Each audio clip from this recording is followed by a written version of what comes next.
Just as we've begun to see the light at the end of the tunnel regarding high interest rates, just as cars are becoming more and more affordable, and dealership inventory is increasing pretty much month over month, leading to more and more discounts and dealerships' incentives, and thus bringing down the price of cars even more, car buyers get slapped in the face once again. And this time, it's in the form of a strike. Let me explain. Today at midnight, thousands of port workers went on strike because the contract between the ports and about 45,000 members of the International Longshoremen's Association expired at midnight yesterday. And while an agreement is reportedly in talks between port workers and the ports themselves, the agreement was not officially reached, and on October 1st at midnight, port workers went on strike as a result. The strike is affecting 36 ports from Maine to Texas, and it's the first from the union since 1977. And while this is coming at a time where it feels as though the supply chain has finally bounced back from COVID-era bottlenecks and shortages, it's also come at a year where it's been particularly tough for ocean supply chains. And the ocean supply chain has already been hit hard by conflict in the Red Sea, a lengthy drought affecting the Panama Canal, and the Baltimore Bridge collapse. And as we sit here today, it really isn't a matter of whether or not this strike will affect the global supply chain. It simply is a question of by how much and which industries will be affected most. Because the truth is, an impact from a strike of this degree affecting this many port workers and this many ports, well, its effect on the supply chain is basically all but guaranteed. And of the industries that will be affected, unfortunately, the automotive industry is no doubt going to be one of them. And dealerships are already beginning to brace for impact. According to a JP Morgan analyst, the strike will cost the U.S. economy $5 billion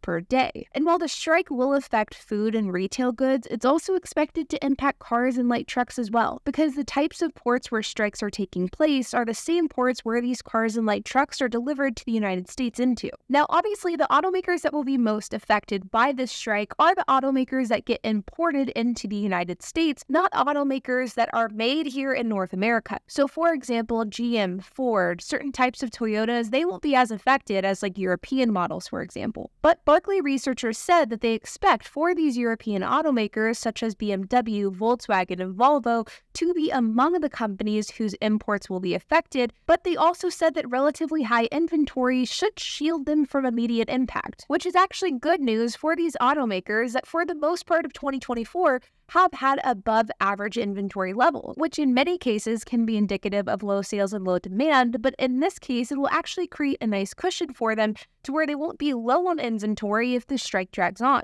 And to give you some context on this inventory situation, in recent weeks, while the average day supply for an automaker is 77 days, BMW has an 88-day supply, Mercedes has a 100-day supply, Volvo has a 142-day supply, while Volkswagen is one that has below average at 66-day supply. But for the most part, with most European automakers, with the exception of Volkswagen, Porsche, and a couple of others, most European automakers have plenty of inventory to at least weather the storm a bit. For example, Volvo will be fine. On the flip side, representatives from brands like GM and Hyundai have came forward and they've said that they're monitoring the situation. And these are automakers that sort of have a hit or a miss inventory situation. For example, Hyundai has 78-day supply, which is just above average, and Kia has only 62-day supply, which is quite a bit below average. While on the flip side, Chevy has 80 days and Cadillac has 113. But for brands with less inventory, like Toyota, for example, which only has 35-day supply, which is less than half of the average, this could actually be pretty bad news. In fact, in another video that I'm currently working on as I'm recording this video that should be live this coming Friday, I had my husband sit down in the studio and call a couple of Toyota dealerships. And I had him ask Toyota why certain types of Toyota vehicles are nearly impossible to find despite the fact that they are 2024 year models. And one dealership actually said that they're expecting for the strike to have an impact on what types of vehicles get delivered to Toyota dealerships in Q4. Okay. When do you guys think you're going to start getting in some of the Trail Hunters and TRD Pros? Let's see. Trail Hunter. So we should get allocation next month, but the thing is, with the strike at the port, we have no clue.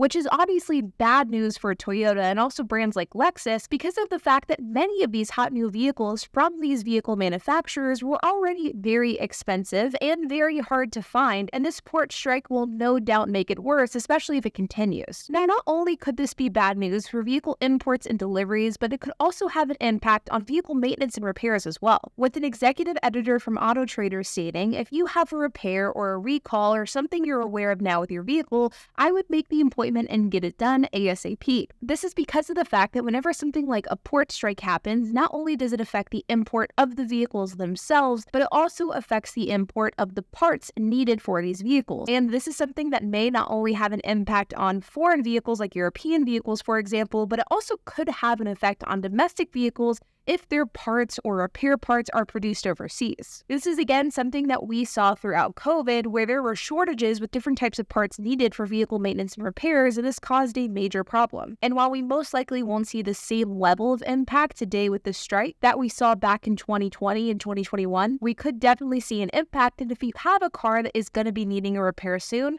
the editor of Auto Trader said, I would definitely prioritize on getting that fixed sooner than later. Now, what's interesting is that this is not the first strike that has happened that has had massive ramifications for the automotive industry. It isn't even the first automotive-related strike that we've seen in recent years. I mean, just last year, the UAW had a strike affecting American automotive companies, which cost these companies billions and billions of dollars. But this is the first time in decades that we've had a strike like this, and it certainly is the first time that we've had them under current market conditions. And by current market conditions, I mean a post-COVID environment, where many aspects, but especially cars in the automotive industry, are feeling a bit frail and fragile, volatile. And it feels as though something like this is impacting the car market right whenever the car market was beginning to have its footing and beginning to return to normal, which is a real bummer. So the question here is, what does this mean for us as consumers? Well, short term, what this means for you as a car buyer is probably nothing. Long term, if the strike continues on for a long period of time, it will no doubt mean that it will have an impact on vehicle inventory,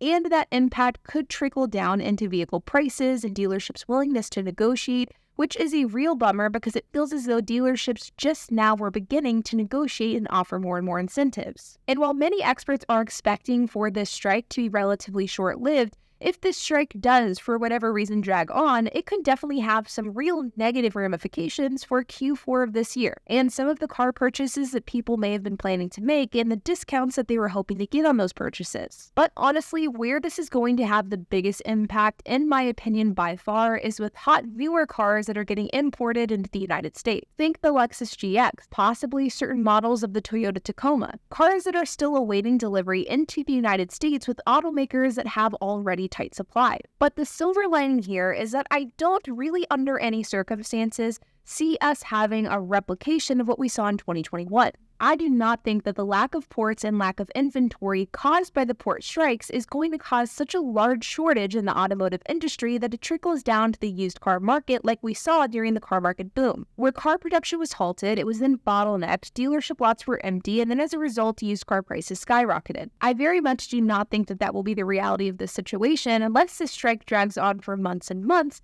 but it doesn't look like that's going to be what will happen. But truthfully, only time will tell. But like always, you guys, I hope that you enjoyed this video. If you have any questions, comments, if you have anything to add, I would love to hear it, so make sure to leave a comment down below. And while you guys are at it, make sure to hit the like button, hit that subscribe button, and hit the notification bell. And I will see you guys in the next video.